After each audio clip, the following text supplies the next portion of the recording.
Azərbaycanın, sizdən, bizdən birisinin, sizi bizi kimi düşünən birisinin ilin günün bu vaxtı, məsəl üçün planşet və o planşet əsasında tam fərqli bir situasiyanın ortaya çıxmasına səbəb olacaq ixtira edə biləcəyini təsəvvür edə bilirsinizmi?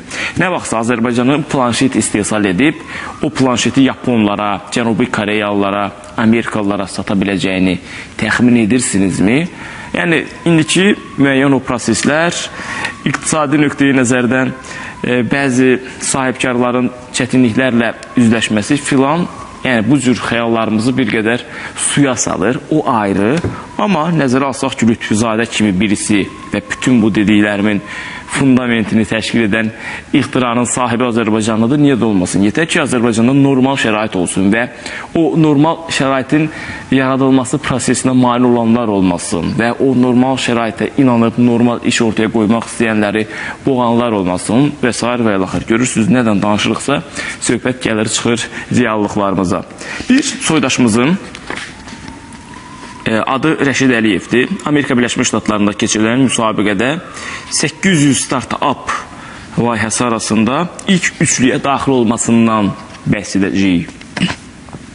Üzr istəyirəm. Onun zəkası sizi də təcrübələndirəcək və nələrə qadir olduğunu görüb həm qürur duyacaqsınız, həm də müəyyən mənada düşünəcəksiniz. Yəni, bütün bunları gerçəkləşdirə biləcəkmi?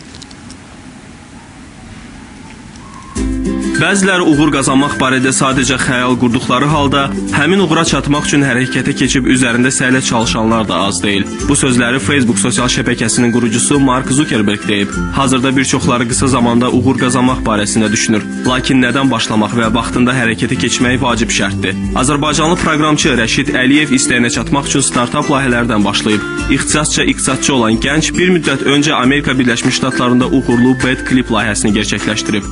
BetClip is a cloud-based multi-platform clipboard and data synchronization service available on iOS, Android, Windows, and Mac. BetClip müxtəlif platformalar arasında məlumat buferinin mübadiləsi üçün bulut xidməti. Bu proqram hər hansı bir mobil və ya Windows proqramları daxilində istədiyiniz mətn və ya şəkili kopyalamaqla onu digər platformalara ötürmə imkanı verir. Proqram bulut texnologiyası üzərində qurulduğundan web-saytdan kopyaladığınız mətn, şəkil, PDF fayl, Word sənəti bütün qruplarınıza avtomatik ötürülür. Sözgedən layihə 35 ölkə arasında Beynəlxalq Telekommunikasiya İttifaqı tərəfindən keçirilən orta və kiçik sahibkarlıq üzrə innovativ həllərin yaradılması və startup ekosferasının dəstəklənməsi istiqamətində fəaliyyətə görə mükafat, həmçinin Qafqaz Universiteti Texnoparkının həyata keçirdiyi Yeni Fikir müsabiqəsində birinci yerə layiq görülüb və 10.000 manat pul mükafatı qazanıb. Ən böyük mükafat isə Amerikanın CNBC telekanalı tərəfindən gəlib. Keçən il bizim CNBC Amerikan böyük TV kanalı dünya üzrə 2015-ci ilin 8 ən yaxşı startupından top 20 startup seçmişdi və bizi 3-cü yerdə idi o siyahıda, bizi 3-cü yeri layiq görmüşdülər.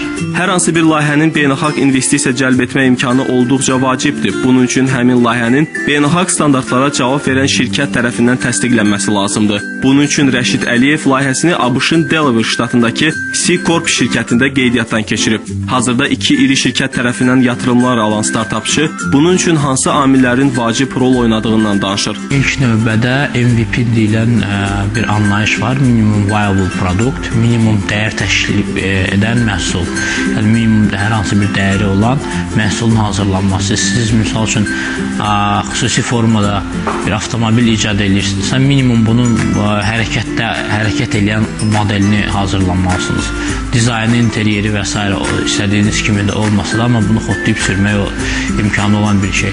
Lakin bununla da iş bitmir. İnvestor axtarışına çıxan startupçılar hazırladığı məhsula dair tələb olunan sənədləri təqdim etməli, hər hansı bir şirkətə sahib olmalı və ya qeydiyyatdan keçmiş şirkətdə çalışmalı. Ən əsası, layihəçi özü hazırladığı məhsulu ərsəyə gətirmək üçün müəyyən miqdarda vəsait xərcləməlidir. Rəşid Əliyev deyir ki, BetClip layihəsini yaratmaq üçün şəxsi vəsaitindən $5.000 civarında pul xərcləyib. 50 investora müraciət eləsəniz, onlardan 10'unun və 5'inin 10'undan nəsə cavab əldə edəcəksiniz. O 5-10'undan da 2-3'ü sizə yatırım verməyə razı olacaq.